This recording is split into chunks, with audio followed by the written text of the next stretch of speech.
Konsep siasah dusturiyah dalam fikih siasah. Kata siasah berasal dari kata sasa, berarti mengatur, mengurus, dan memerintah atau pemerintahan, politik, dan pembuatan kebijaksanaan. Pengertian secara kebahasaan ini mengisyaratkan bahwa tujuan siasah adalah mengatur dan membuat kebijaksanaan atas sesuatu yang bersifat politis untuk mencapai sesuatu. Sedangkan kata dusturi berasal dari bahasa Persia. Semula artinya adalah seorang yang memiliki otoritas, baik dalam bidang politik maupun agama. Menurut istilah, dustur berarti kumpulan kaidah yang mengatur dasar dan hubungan kerjasama antara sesama anggota masyarakat dalam sebuah negara, baik yang tidak tertulis atau konvensi maupun yang tertulis atau konstitusi. Kata dustur sama dengan constitution dalam bahasa Inggris atau undang-undang dasar dalam bahasa Indonesia. Dengan demikian, siasah dusturiyah adalah bagian fikih siasah yang membahas masalah perundang-undangan negara agar sejalan dengan nilai-nilai syariat. Artinya, undang-undang itu mengacu terhadap konstitusinya yang tercermin dalam prinsip-prinsip Islam dalam hukum-hukum syariat yang disebutkan di dalam Al-Quran dan yang dijelaskan sunnah Nabi, baik mengenai akidah, ibadah, akhlak, muamalah, maupun berbagai macam hubungan yang lain.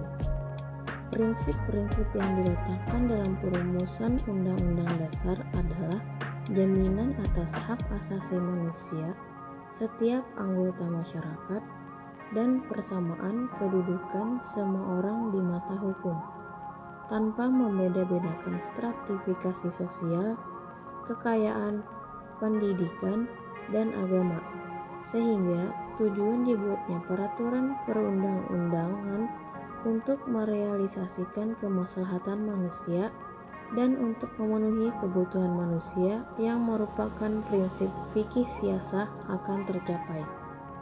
Atas hal-hal tersebut, siasah dusturiyah dikatakan sebagai bagian dari fikih siasah yang membahas masalah perundang-undangan negara. Yang lebih spesifik, lingkup pembahasannya mengenai prinsip dasar yang berkaitan dengan bentuk pemerintahan, aturan yang berkaitan dengan hak-hak rakyat, dan mengenai pembagian kekuasaan. Peraturan yang pernah dipraktekkan oleh Rasulullah SAW dalam negara Islam yang pertama kali yaitu disebut dengan Konstitusi Madinah atau Piagam Madinah. Piagam Madinah dianggap oleh para pakar politik sebagai undang-undang dasar pertama dalam negara Islam yang didirikan oleh Nabi Muhammad SAW. Fikih siasah dusturiyah ada terbagi kepada 4 bidang. Yang pertama, bidang siasah tasyri'iyah, termasuk dalam persoalan ahlu hali wal aqdi, perwakilan persoalan rakyat, hubungan muslimin dan non-muslim di dalam satu negara, seperti undang-undang dasar, undang-undang, peraturan pelaksanaan, peraturan daerah, dan sebagainya. Yang kedua, ada bidang siasah tanfidiyah, termasuk di dalamnya persoalan imamah, persoalan baiat, wizarah, wali al-ahadi, dan lain-lain. Yang ketiga, ada bidang siasah qadla'iyah, termasuk di dalamnya masalah-masalah peradilan. Dan yang terakhir, ada bidang siasah idariyah, termasuk di dalamnya masalah-masalah administratif dan kepegawaian.